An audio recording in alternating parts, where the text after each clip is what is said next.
Olá, meus amigos. Meu nome é Geraldo Burgo. Eu sou analista de valores imobiliários e consultor CVM. Esse canal ele é 100% focado em ETFs, onde eu te ajudo a construir uma carteira realmente passiva. Aproveita, se inscreve no canal, me segue nas redes sociais para ficar por dentro de todas as novidades. Bom, pessoal, passando para lembrar para vocês aqui que essa semana eu lancei o meu primeiro e-book sobre ETFs, ele está disponível lá na Amazon. Essa era uma sugestão que eu recebia com muita frequência nas minhas redes sociais sobre um artigo, um e-book ou até mesmo um livro sobre ETFs, e era algo que a gente não tinha aqui no mercado brasileiro, então eu resolvi criar esse e-book para ajudar vocês a entenderem como funciona um ETF, quais são as vantagens, como que a gente constrói um portfólio com ETFs, as principais estratégias que a gente pode utilizar. Eu espero que vocês gostem e vou deixar o link aqui na descrição para vocês. Essa semana a gente vai falar sobre Bitcoin. Foi uma sugestão que eu recebi aí de diversos seguidores. É normal o pessoal me perguntar, Geraldo, qual que é o melhor ETF de Bitcoin?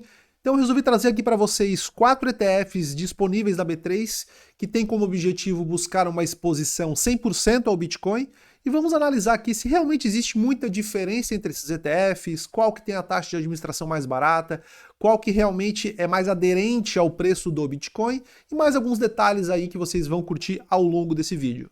Então, eu trouxe para vocês aqui 4 ETFs que têm essa proposta de replicar o preço do Bitcoin, portanto são ETFs que possuem somente Bitcoin em sua composição. Lembrando que na B3 nós temos outros ETFs de criptomoedas que não possuem somente Bitcoin, eles estão expostos a uma cesta de criptoativos, mas a ideia, o intuito desse vídeo aqui é justamente analisar os ETFs que possuem uma exposição somente ao Bitcoin. Então quais são esses ETFs? É o nosso amigo BTH11, BIT11, QBTC11 e HODL11. Já adianto que, basicamente, eles são muito parecidos, eles não têm, digamos, grandes diferenças significativas. As principais diferenças vão ser relativas à taxa de administração e ao formador de mercado, mas eu vou trazer aqui para vocês no detalhe, para vocês entenderem como que funciona também um ETF de criptomoedas, né? Um ETF de Bitcoin. Até porque a gente tem diversas formas de buscar essa exposição ao preço do Bitcoin, né, de o ETF replicar o preço do Bitcoin. Ele pode fazer isso aí através de derivativos, através de contratos futuros, swap, porém todos esses 4 ETFs, eles utilizam a mesma maneira para buscar essa exposição, para poder replicar o preço do Bitcoin. Eles literalmente possuem Bitcoin dentro da sua estrutura, ou seja, eles investem diretamente no Bitcoin, eles compram Bitcoin e mantêm armazenados dentro da sua estrutura.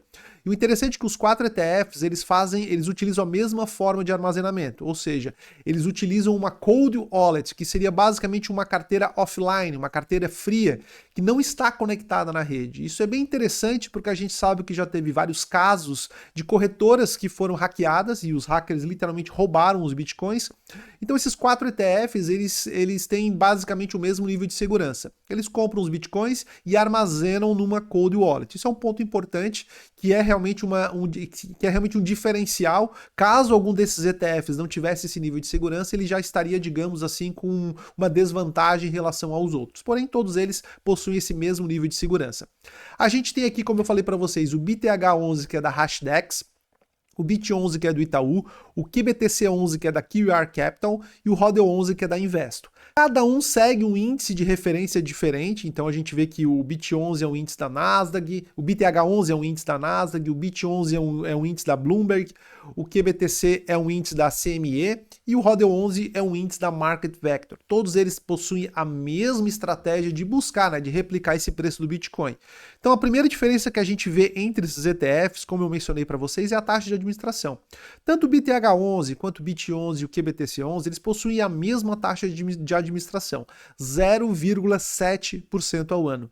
Note que, normalmente, esses ETFs, eles investem em fundos no exterior, então eles têm, digamos, duas taxas de administração, uma primária e uma secundária. Então estou apresentando aqui para vocês a taxa de administração total, o real custo realmente do investidor aqui no Brasil. Então esses 3 ETFs possuem um custo de 0,7% ao ano, e o HODL11 é o que aparece aqui, digamos, com uma ligeira vantagem, já que ele tem uma taxa de administração total de 0,4% ao ano, que, se eu não me engano, está zerada até julho ou agosto desse ano, mas o normal realmente vai ser 0,4% ao ano. Se a gente analisar aqui o número de cotistas e patrimônio líquido, o BTH11 tem 25 mil cotistas e quase 2 bilhões de patrimônio líquido. Ele é literalmente o maior ETF de Bitcoin que a gente tem aqui no Brasil, né? Que tem o maior patrimônio líquido. O BIT11 do Itaú tem 793 milhões de patrimônio líquido e 2.125 cotistas. O QBTC11 tem 40 mil cotistas, porém 883 milhões de patrimônio líquido. E o Hodl 11, 4.287 cotistas e um patrimônio líquido aí de 40 milhões.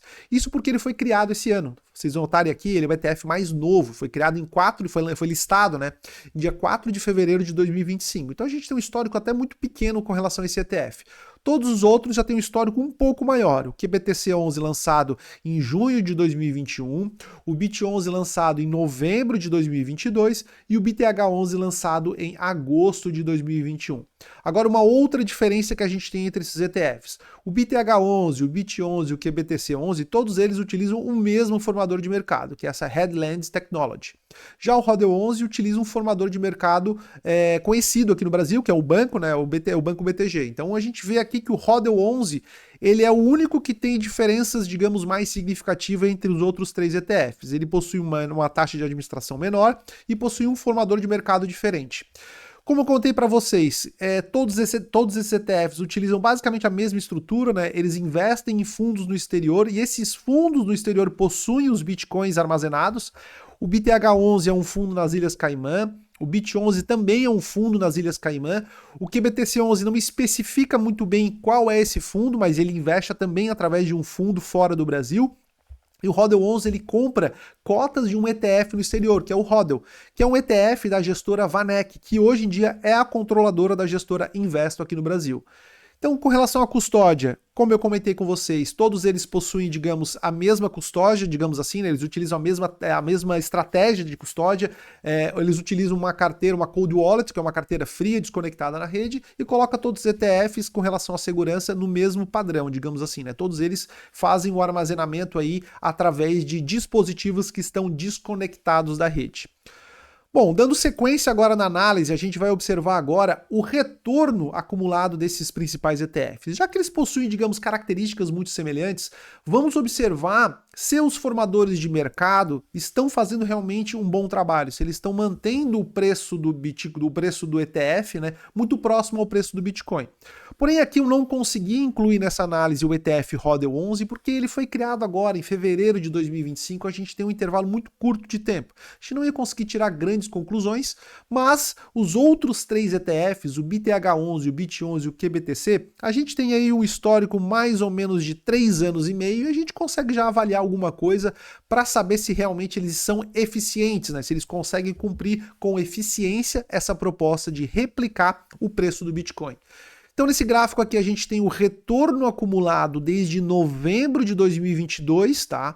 Do BTH11, do BIT11, do QBTC11, comparado com o preço do Bitcoin, através, digamos, da cotação do mercado Bitcoin, que é uma corretora, né, uma das maiores corretoras que a gente tem aqui no Brasil de criptomoedas. Então a gente observa que nessa janela específica de tempo, o BTH11 me pareceu ser o mais eficiente, porque ele teve o retorno mais próximo do Bitcoin, de 562%.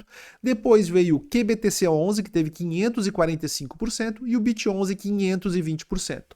Todos os ETFs vão acabar, digamos, tendo retornos ligeiramente inferiores ao Bitcoin pela taxa de administração. Então isso é normal. Qualquer ETF, inclusive, aí que a gente for analisar, é normal que ele tenha uma performance ligeiramente menor do que o índice que ele se propõe a seguir, ou nesse caso aqui, do que o preço do Bitcoin que ele se propõe a seguir, porque a gente tem esses custos de manutenção e isso aí acaba influenciando na rentabilidade líquida. Porém, aqui nessa janela específica, a gente observa justamente isso. O que se mostrou mais eficiente é realmente o BTH11. Agora a gente vai analisar nessa mesma janela de tempo, digamos assim, nesse mesmo período, através de janelas móveis de 12 meses, para a gente observar como que é o retorno em janelas curtas de tempo desses 3 ETFs.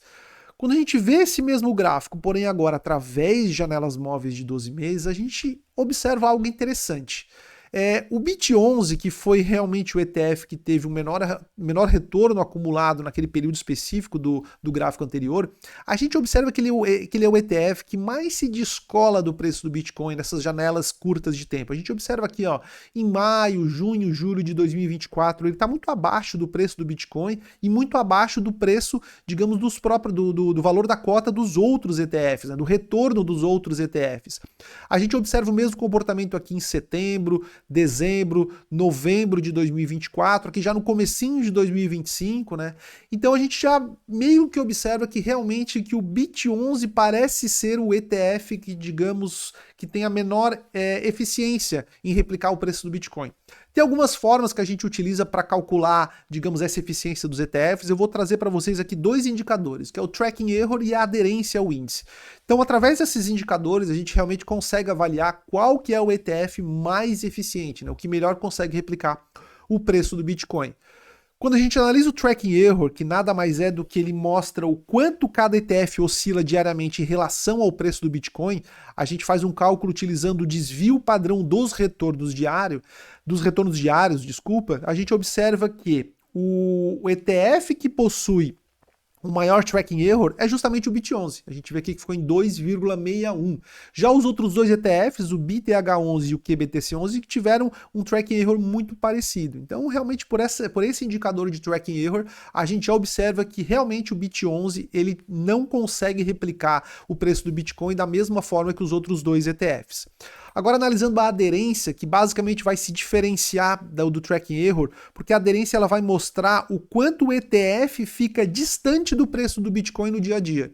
Então, novamente, quanto menor esse valor, melhor, né? Mais fielmente, digamos, o ETF consegue replicar o preço do Bitcoin. Então, novamente, os que tiveram os menores valores foram o BITH11 e o QBTC11, né? E o BIT11 teve digamos, um maior valor, que nada mais é do que o maior desvio médio absoluto, tá? A aderência, ela basicamente vai medir isso, né? O desvio médio absoluto. Como ele teve o maior desvio médio absoluto, ele foi, digamos, o ETF que teve a menor eficiência, digamos assim, né? Que não conseguiu replicar tão fielmente ao preço do Bitcoin.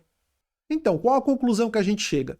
A gente viu que o BITH11 ele é o ETF mais eficiente, o da Hashdex, é o que mais realmente consegue replicar de forma eficiente o preço do Bitcoin. Porém, a gente também tem que ponderar que a diferença assim não é tão significativa. Por mais que o BIT11 ele tenha se mostrado o mais ineficiente, não é uma diferença assim tão significativa, mas tem essa pequena diferença. Então, se a gente observar entre esses três ETFs, eu acabaria escolhendo aquele que tem, digamos, a maior aderência ao preço do Bitcoin, já quando a gente comparou esses três ETFs, eles possuem a mesma taxa de administração. Porém, vale lembrar que eu não incluí o HODL 11 dentro da análise pelo fato de ele ter um histórico muito curto de tempo, né? Foi listado agora em fevereiro de 2025. Porém, ele tem a menor taxa de administração. Se esse ETF, digamos que possui até mesmo um formador de mercado diferente, conseguir acompanhar, digamos, com uma eficiência muito próxima do BITH11, eu vou acabar preferindo minha exposição ao HODL 11 porque ele tem uma taxa de administração menor. Isso aí tem um impacto bem interessante, né, na rentabilidade líquida do ETF ao longo do tempo, né? Daqui 1 ano, 2 anos, 3 anos, a gente começa a observar que essa diferença, digamos, de taxa de administração começa realmente a fazer sentido, né? Começa a ter realmente uma diferença significativa. Mas a gente precisa observar se o HODL 11 vai ter realmente um bom tracking error, vai se manter aderente ao preço do Bitcoin.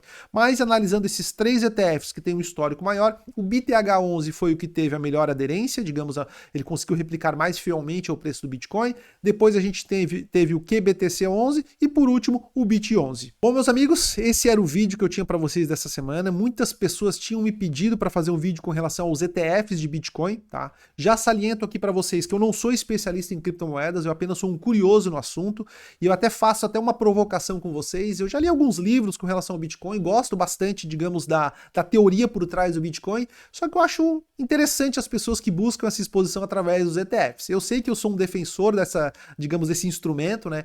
Mas eu acho curioso porque o Bitcoin ele não deixa de ser um ativo antissistema, né? O valor dele está justamente em ser algo antissistema, uma proteção contra governos autoritários, digamos assim, né? E eu vejo que grande parte das pessoas tende a buscar essa exposição ao Bitcoin através dos ETFs. Ou seja, eu utilizo o sistema para buscar essa exposição ao Bitcoin. Então é algo curioso, mas eu até entendo essas pessoas, porque realmente tu fazer a autocustódia requer o quê? Requer estudo, requer entender como que funciona essa autocustódia através de uma hot wallet ou através de uma cold wallet. A gente precisa tomar cuidado, porque nessas transferências você pode acabar perdendo seus bitcoins. A gente precisa, digamos, guardar as chaves, né, que são aquelas 12 palavras que a gente tem ali, que é a nossa chave privada para acessar as nossas carteiras. A gente tem que tomar um cuidado com relação a isso. Então, realmente, para as pessoas que não querem, digamos, estudar com relação à autocustódia, acho muito complicado, os ETFs realmente podem fazer sentido. Mas saiba que você estará apenas especulando o preço do Bitcoin. Tem muito valor com relação ao Bitcoin, através, como eu comentei com vocês aqui, de proteção contra governos autoritários, realmente um ativo antissistema. Então, a pessoa tem que ter ciência que ao buscar essa exposição através dos ETFs, ela não vai ter, digamos, todas as vantagens que o Bitcoin um dia talvez possa oferecer aos seus investidores, enfim, aos seus entusiastas, digamos assim, certo? Qualquer dúvida que vocês tiverem, pode deixar aqui no comentário que eu vou responder a todos vocês. Um forte abraço, valeu!